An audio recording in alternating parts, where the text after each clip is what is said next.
पुढची बातमी पंढरपूरमधून आहे। आमच्याकडे भिशी का लावत नाही म्हणून काही तरुणांनी कोयत्याने हल्ला केल्याची घटना पंढरपुरात घडली आहे। मात्र पोलिसांनी तातडीने कारवाई करत यातल्या आरोपींना अटक केली आहे।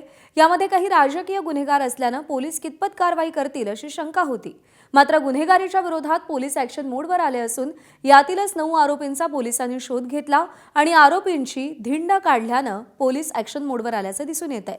पंढरपूरचे सहाय्यक पोलीस अधीक्षक प्रशांत डगळे यांनी गुन्हेगारी करणाऱ्यांना हा एक प्रकारचा इशारा दिला असून कोणत्याही पद्धतीची गुन्हेगारी खपवून घेतली जाणार नाही हेच दाखवून दिले।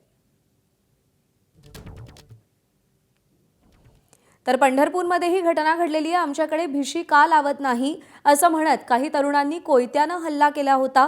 पंढरपुरात ही घटना घडली होती। मात्र पोलिसांनी या सगळ्या संदर्भात तातडीने कारवाई करत आरोपींना अटक केली आहे। यामध्ये काही राजकीय गुन्हेगार देखील सहभागी होते आणि त्यामुळे पोलीस कितपत कारवाई करतील अशी शंका उपस्थित केली जात होती। मात्र गुन्हेगारीच्या विरोधात पोलीस ॲक्शन मोडवर आले असून यातीलच 9 आरोपींचा पोलिसांनी शोध घेतला आणि आरोपींची धिंड काढल्याने आता सगळ्या गुन्हेगारांच्या मनामध्ये दहशत निर्माण झालेली आहे। पंढरपूरचे सहाय्यक पोलीस अधीक्षक प्रशांत डगळे यांनी गुन्हेगारी करणाऱ्यांना हा एक प्रकारचा इशारा दिला असून कोणत्याही पद्धतीची गुन्हेगारी खपवून घेतली जाणार नाही हेच त्यांनी दाखवून दिले।